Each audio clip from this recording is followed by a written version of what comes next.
Something has come up for me that is not 101 in the ancestral tending arena, which is what I call it.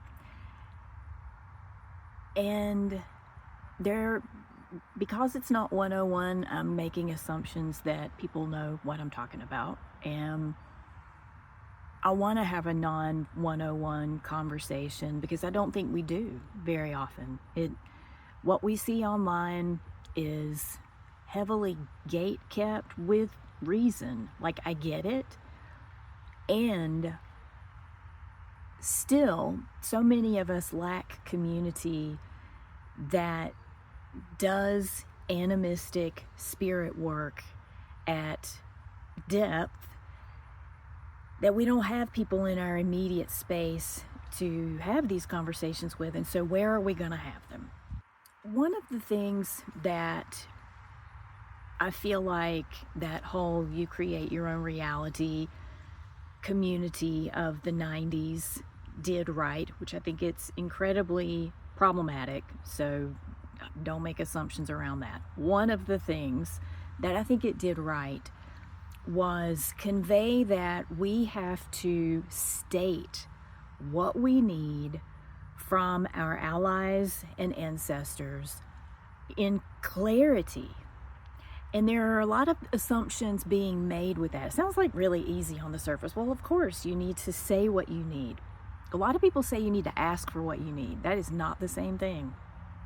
It's not the same thing. You need to state what you need. But being able to state what you need means that you understand what you need and that you can articulate what you need. That's Ansu's territory for you runes people. And it's not that easy to do. We're not taught how to do that in American settler culture. So that's like, right off, not something that most of us know how to do.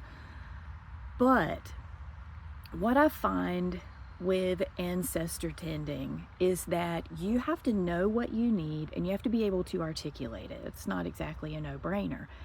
And the phrasing that the You Create Your Own Reality community put out for that was you need to order it like it's food on a menu, with the care and specificity that you would give food on a menu.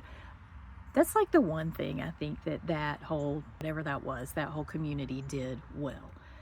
With your ancestor tending, when you see a need, when you see a stuck place, dial into, with specificity, what it is, what the stuck place is, that you can recognize it and articulate it. Yes, I'm doing all kinds of hand stuff that you can't see. But then to know how to put it forward to your well ancestors to get on that with you, to be able to evoke change or whatever healing or tending is needed. I stumbled into something last week that was unexpected. And I did talk about this yesterday with some really close people and just had really good insight that I'm grateful for. Thank y'all. So if I am working on my own stuff, my own ancestral stuff, I see a pattern, I see the immediate thing, and I go down my channels that work for me to do that work, to tend that dynamic all the way to its source and back forward. That's a thing. Where that kind of falls off and becomes a whole other conversation and toolkit in spirit work is when it is conspiratorial. And what I mean by that is there are living family members who are working against the work that you're trying to accomplish. That's a whole other thing. That's a whole other thing. A lot of times when we talk about ancestor tending, we're talking about dynamics that are old, really old, and they get carried forward in ways that, at least in my vernacular, are modern. Like, we can see that and recognize that, oh, this is what that is. This is how it affects my life. This is how it bleeds into other relationships. And yes, we can say that it's all conspiratorial on some level. Definitely not a bird. But it's literally metaphoric of what I'm talking about. But like,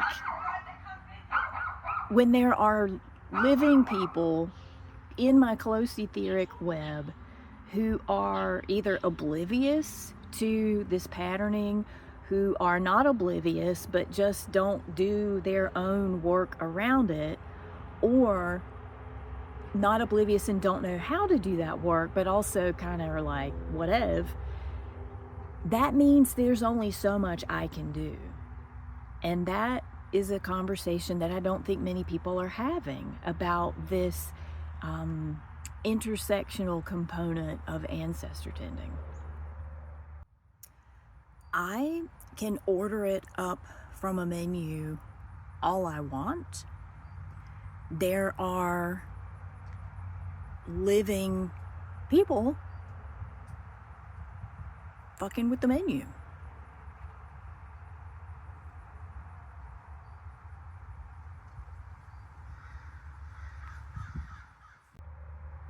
So I don't exactly have a here's what you do for that, because it calls on a ton of deep end of the pool soul tending skills.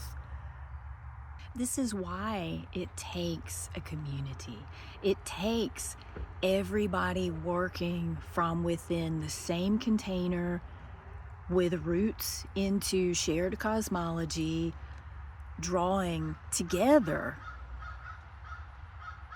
how we're going to do this thing. How are we going to shape this whole thing? How are we going to change this trajectory for this line?